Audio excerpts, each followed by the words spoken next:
G'day, Michael. How are you? Well, thanks, Andrew. We're talking Farmgate table today, and we're talking about international and local markets for farmers. We're going to talk about hard commodities at the very beginning, and then drift back into soft commodities like meat, fruit, vegetables, that type of stuff. But last time we spoke, the thing that I was left with is very hard for farmers to succeed unless they understand they're going to make a profit. No, it is. And going back to the very start of it, you really got to know what you're doing before you actually plant or grow anything. Yeah. You got to know your cost of production because you got to know what you can sell it for, so you're making it quick or not. And the part that I guess I don't have to worry about is I don't have to worry about currency. I don't have to worry about what lawyers are doing in another country. You know, the purchasing choices that are made, the seasonal, the climate. My business doesn't operate in that space at all. But as I go to put in a crop, I sort of do need to know who else is putting in a crop elsewhere in the world, what's going to be the quality of that crop, what does the consumers want, what price can I get for it based on the current currency. There's so many more variables in farming than there is in any other industry, isn't there? And it also goes back to politics as well, after what we're seeing, what's happening in the Ukraine and in Europe. It's all about supply and what's happening in the weather. Yeah. And you don't really know that till later in the season. So, yeah, you've got to have your handle on a lot of things. You've got to know, there's some really good reports that come out that I've sent you. Yeah, no, I couldn't make head nor tail of it, but I'm glad you did, yeah. And the thing is, that tells you where things are heading in the futures market and whatever. But it's all about supply and demand at the other end. And we're net exporters in hard commodities, like there's no doubt about that. So. Interestingly, I was chatting to a friend of mine who runs a food processing and food sale business. So they buy, for example, olives from around the world. And his awareness of weather conditions, of production, it is just incredible the amount of knowledge he has as a purchaser to make sure that he can get the price he needs to sell to supermarkets and other people here. If the buyers are behaving like that, it really puts a huge pressure back on farmers of knowing what the price is, doesn't it? That's right. And look, there are prices, and sometimes farmers, because of supply, you're doing it for under the cost of production. Yeah. But hopefully you match up that you've got a really good year, and yield's king, always king. Yeah. And price fluctuates. But the theory is, and everybody's got their fingers crossed, that if it's low yield, you're high price, and high yield, well, you still want high price, but you can accept a bit lower. Yeah. So the yield's king. Look, one of the things that, again, we've spoken about once before, but when I'm thinking about farmers, and we know that to actually successfully get this direct sale process going, you need to have a sufficient scale. And I raised with you earlier about the role of cooperatives and how successful they are for farmers. How does it work? Does it work well, or is it a model that doesn't quite work? Yeah, they've worked well, but they always blow up in the end because you get some of the major suppliers into those cooperatives get a better deal somewhere else. Yeah. So they work well for a while, and then they blow up. I think there's still some co-ops that have survived, but not many do. Yeah.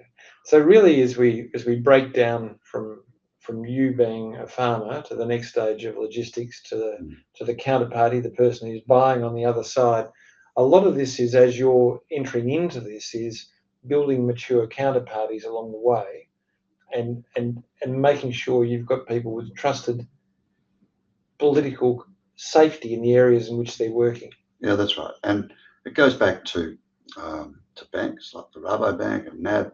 That's where a lot of that information is coming from that I'm sending you. Yeah. And the counterparties that we deal with, so we lock it in. Yeah. You know what your price is, and you'll see a good price that's 6 months out, and you'll say, well, I'll have a little bit of that. Yeah. Just so you can sort of put it in your toolkit. Yeah. And but you never oversell at a good price, because a couple of times I've done that or been involved in doing that, it's ended up in disaster. We've had no production. That's right. And at that stage, what happens when you can't deliver? Well, you've got to pay. You've got to pay, and that's if you're very lucky, you might get a contract rolled over. Yeah. But that depends on the counterparty so, you're dealing with. And that comes back to this issue of when you're getting your price for your contract, whether it's hard commodities or whether it's soft commodities, is you're always doing it in bits rather than betting the station. Yeah, you can't bet the farm. Yeah. But for safety reasons, you just go and we've always had a theory that 10% once you plant. Once you've established the crop and it's looking quite good, you might go to 30% sold. Yep. And then sort of 2/3 of the way through the season, you might go to 50. Yeah.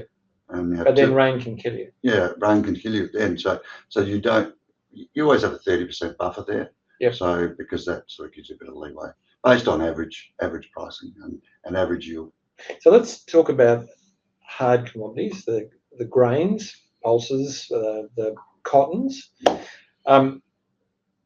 Why would someone want to buy from an Australian farmer, as distinct from just going to a major producer? Why would they go, look, I want to go to Michael's farm? Yeah, I think Australia's got a really good, clean, green image, and worldwide, because we're not a highly populated country. We've got a lot of land. We do things really good, properly over here.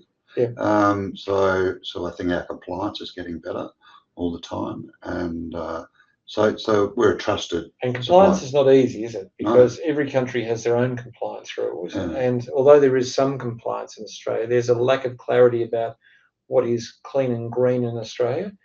It's something you can stamp on something, but it doesn't mean it's true. Yeah. So the cotton industry, for example, has got best management practice, BMP. Yeah. Similar things in the grains industry now. So that there's a standard of growing and your farms. How you store your diesel, how you operate your work health and safety plans. Everything's involved in those best management practices.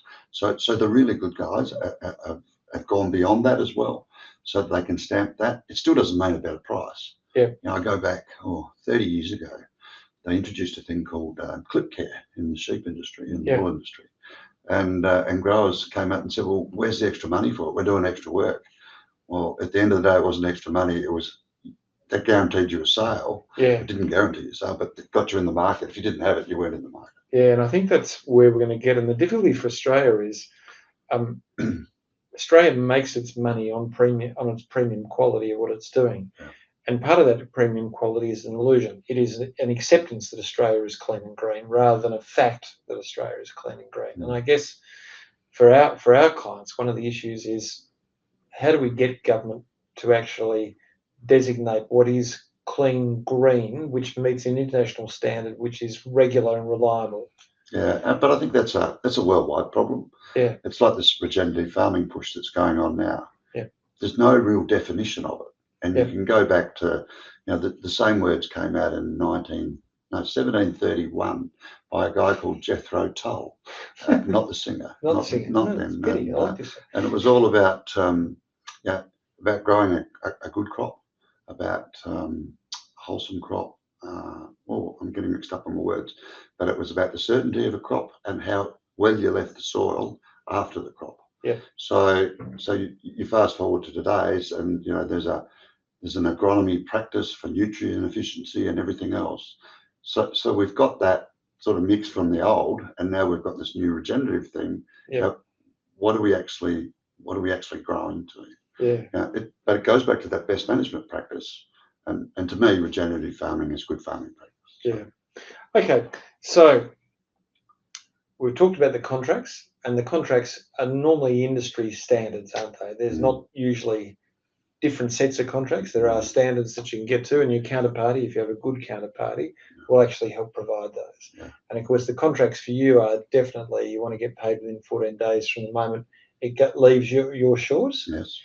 Wherever that is, you don't want to be paying with a container sitting or in a hull of a boat. That's not where you want to be. Let's just step back a little bit and say, I want to sell. I'm a substantial farmer. I've got the size. I want to sell internationally. I want to do it directly to a counterparty in another couple of countries.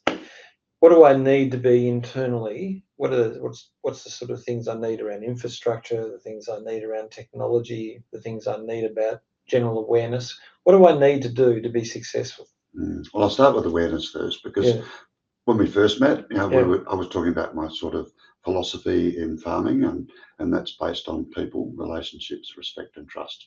So you need a counterparty that's got all those things. One of those things falls over, the whole thing falls over. So as long as we've got a respected counterpart, somebody you can trust and go forward. And for everyone, the counterparty is the person who buys. Yeah, At the other end. Yeah. Yep.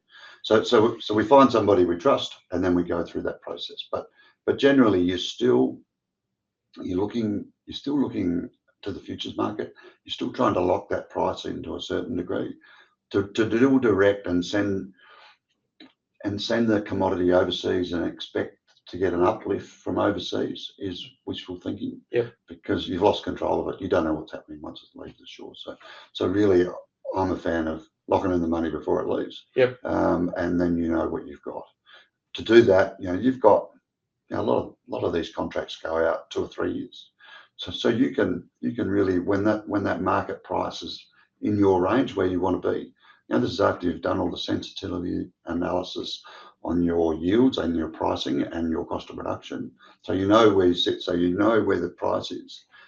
You've got a really good idea of a 10-year average price. Yep. So in cotton, for example, they do that all the time. And can I just say, that's real, when you talk about averaging, so I'm the son of an optometrist, not a farmer, but in farms, there are years that are not going to be that great. Yeah. And so you're really looking, in the whole taxation system is built around a 4 or 5 year averaging, but you're really looking forward for 10 years. So you're making sure your soil's sustainable, strong, viable.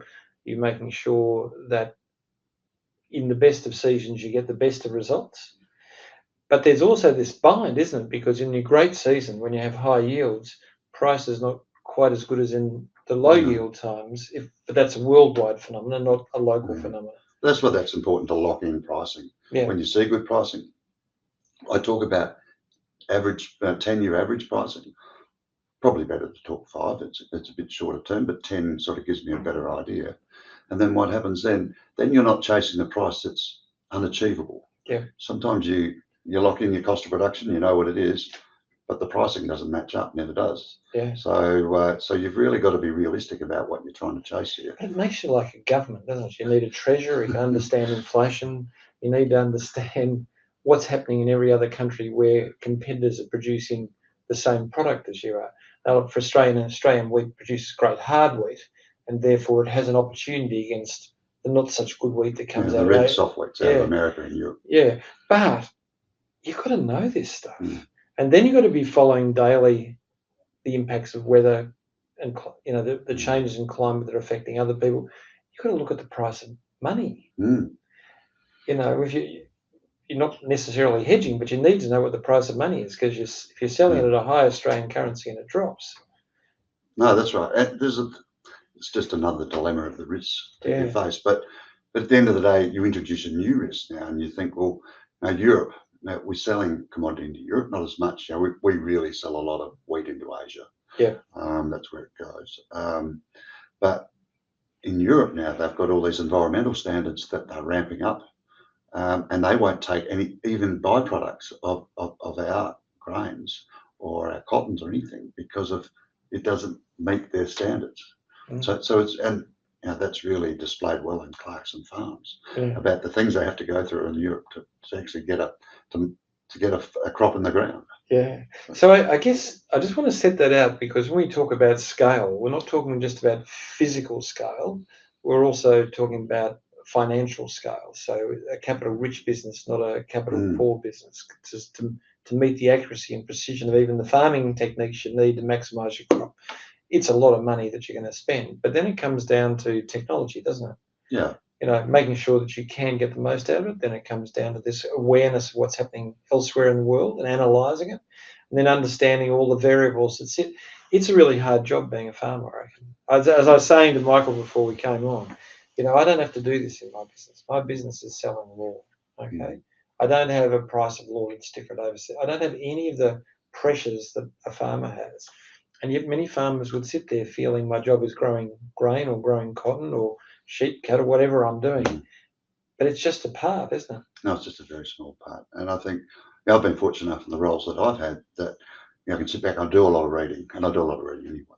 That's probably one of my biggest faults. Yeah. I do too much reading, and at the end you sort of get in a position where you're confused. But if you just break it down to the basics, and you know what you need out of it. So it is an aspiration issue, isn't it, for farmers? You can have a very simple life and grow, and you can have somebody you provide it to, and they do all that for you. You don't have to worry about it. but that means your margin is going to be much smaller because Yeah. all the parts of profit or margin are taken up by other people who fill the gap. But if you really want to get out there and connect to another country, and we've talked about that last time, how you form those relationships, then it's a much more complex part. Why don't we switch to soft commodities? So the meat, vegetables, fruit. Different industry, isn't it? Because it's perishable. Mm. You know, when we talk about the hard commodities, you can store wheat for a few months. That's okay, but you can't be storing vegetables or fruit for a few months. No, you can freeze meat, so Yep. that gives it more shelf life. So yeah, so it's very, and that comes back to the whole agricultural plan on farm. That when you pick, because you're trying to pick, you don't want to pick too early, you don't want to pick too late, because then you don't have shelf life. Pick too early, it tastes terrible. Yep. So it's that right time of picking. Have I got enough pickers? You know, can we get it all off? Can we get it to the pack shed on time? Does the pack shed, you know, is that efficient? Does that happen really? And the pack shed's not good for you, is it? I mean, the pack shed, Well, particularly now, we've got three supermarket chains who control what good looks like. yeah, and that's where, but the pack shed is where you come out. So you really want to get, well, in the business I've been involved in, you know, you aim for sort of an 85% pack out. If you're getting a 50% pack out, you're not going to. What's pack out? Pack out is the good quality fruit that comes the end. Once it goes through the pack shed, the pack out is 85% of your Best quality. Of the best quality that's gone in. Yep. You're always going to have some waste product. But if you've got scale, and I think we talked about this briefly last week, if you've got scale, and then you've got a lot of waste product, and you just don't want to be throwing that out either, because all you're doing is, well, it's a testable industry, isn't it? Percentage waste is the key issue. So you've got to have, and look, when you look at the meat industry, how wonderfully they get down to 0.5% waste from the carcass. Which is amazing. Yeah. So how do you do that with things like fruit and vegetables? How do you get to a stage where you have almost zero waste? Yeah, well, we talked about this last time as well. Is that's about relationships and about, you know, in the avocado industry is having a second stream, you know, somewhere for it to go. And we did that very well with Harvester into India. And but in Australia there was no domestic demand, so you couldn't do it. You were throwing it out. Yeah. And I think if you go back 2 or 3 years ago, I think you were in far north Queensland, you were seeing truckloads of fruit being dumped out in fields.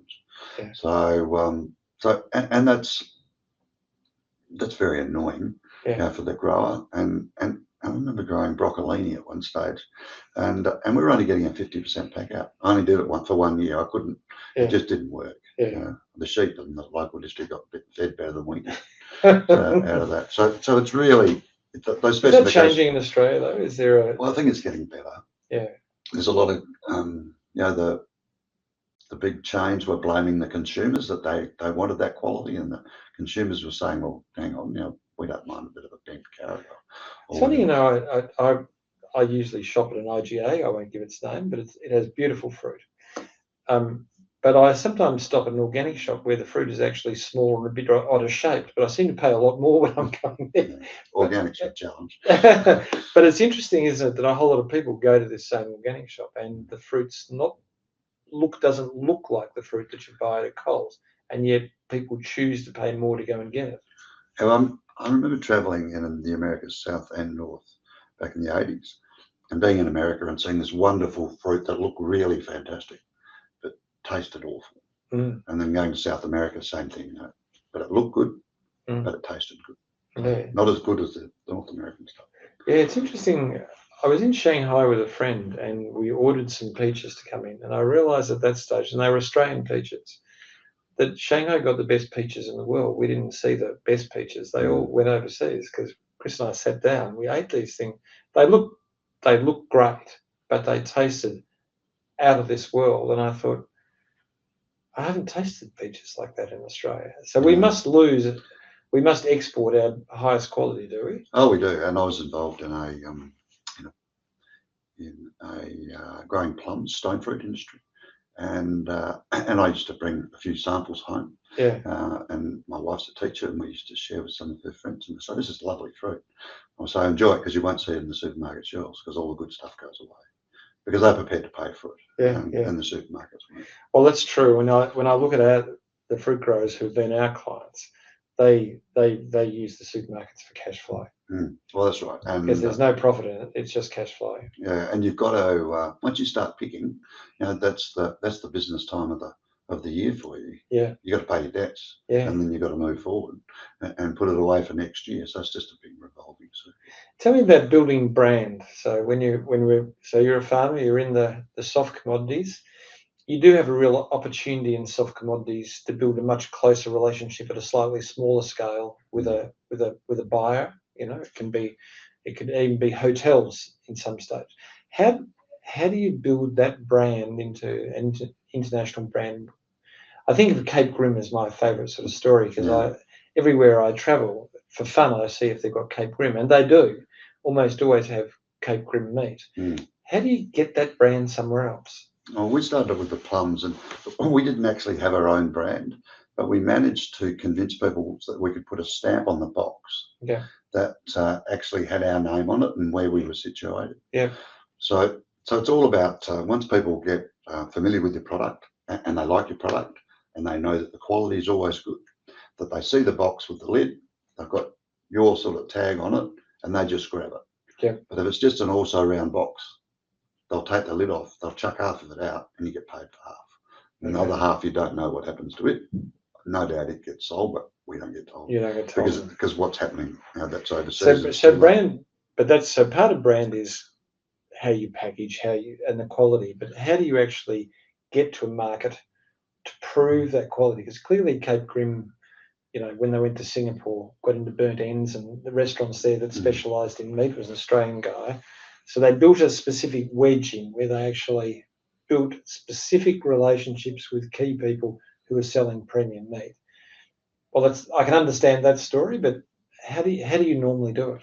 Well, and it's like the harvester story we were talking about last time. It's about going out and meeting people and then following that through. And you've got to be there to follow it through. You can't just, I've got a client, that's all good. We just leave that and let it happen themselves. It doesn't work like that. It's follow up. And how do you introduce them to what's happening on the farm? Because they're interested. They're buying your farm. So they're buying the cattle or the fruit from your farm. They're buying you from the farm. But how do you get them to look into it to see why it's different and they feel part of it? Yeah, so that's the great part about technology nowadays. Yeah. We can have a camera in the field. We can show them every day. Yeah. But you edit that. And you've got a website, so it's there. But you can send people detail of what's going on nowadays. It's pretty easy to send anything. But a lot of people now have a stamp on the side of the box. What do they call them?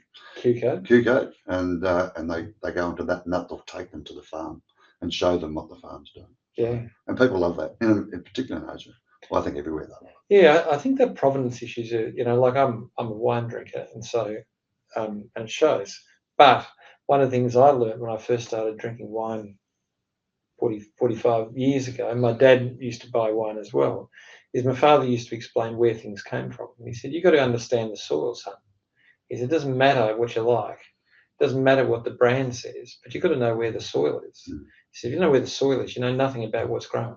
And so I used to go and read about it. That was before the internet. It wasn't easy to find out, can I just say. And it meant that I travelled around, went to wine shows. But part of the fun was, I can remember in Tasmania, I was the secretary of the regional wine show. And we travelled around with Halliday and Hook to all the different vineyards. And what those two guys asked about was soil. They asked about a whole lot of other questions, but every time they'd be chatting to the local vineyard and they'd say, so tell us, where's your best harvest site? Where's the soil? What's good about that soil? And it reminded me of what my father said. And then I realised we forget so much. If we're selling brand, we're selling soil. We're selling climate, we're selling a lot of things, but definitely selling soil, aren't we? Yeah, and that's the whole system. So if you do a big systems graph about agriculture, it doesn't matter what. Yeah. Soil's right in the middle, and everything branches off from that. Yeah. So I get really excited when you see a good soil, and you know what a good soil looks like. Yeah. It's rich, it's dark, it's got everything. You just about eat it, and you're going to get good crops off of that. You know that. Yeah. And I've seen the other side where it's awful. Yeah. And it takes time to bring that back. Yeah. Can't bring them all back, but you can bring some of them back. Yeah. Well, it's been great to catch up and chat. I reckon that we've sort of nailed it, haven't we, about selling? we've got the brand right, we understand what we're going to do. Is there other things that you think are really important to talk about before we roll up? Yeah, look, I'll go back to that cost of production. Every farmer's got to know his cost of production. You've got to know what a good price looks like on the other side and something that's not unachievable. And then you've just got to work away at it. But remember, yield's king. Yeah. So concentrate on the crop. That's why a lot of good farmers just farm. Yeah. And you've got all these people around that service all these things. But once you start using everybody around you, you're giving up part of your gross margin. Can I just say the other part that's worth remembering is it's also the cost of money. Most farmers have fairly heavy borrowing. You've got to have an investment part that goes into it. So you've got to have a capital component of you maintaining the technology and capability you need to maximise your growth. So it's not an easy thing of just saying, oh no, it's fertiliser, it's water, it's this, it's that. It's really got to go back to your balance sheet, and you've got to go and say, all right, here's our net equity. What's the capital I need to bring this to place to get this outcome? And if I'm not there on the balance sheet, you'll never be accurate. No. And you've got to bring that number back to a per hectare number, so it's on your gross margin sheet. That's right. So it's in your face every day. Yeah. And if you lose track of that, you're going to lose. And look, that's the classic discussion we had last time we were talking about water, and that is, I'm selling product, but we were halfway on the edge of a drought, and suddenly water's gone up by $100 a megalitre. That price you've got is nowhere near what you needed to do. No. So not looking at weather conditions, not doing those type of things can suddenly make the product that you've sold unaffordable. Yeah, that's right. And then it comes back to the opportunity cost of water. In that case, you could have sold it, done nothing, gone on holidays and made more money than you did because you just wanted to grow something regardless. Yeah. So you really got to balance that out. And that's a really hard decision for some people. Yeah. They can't just sit there and look at the opportunity cost of water.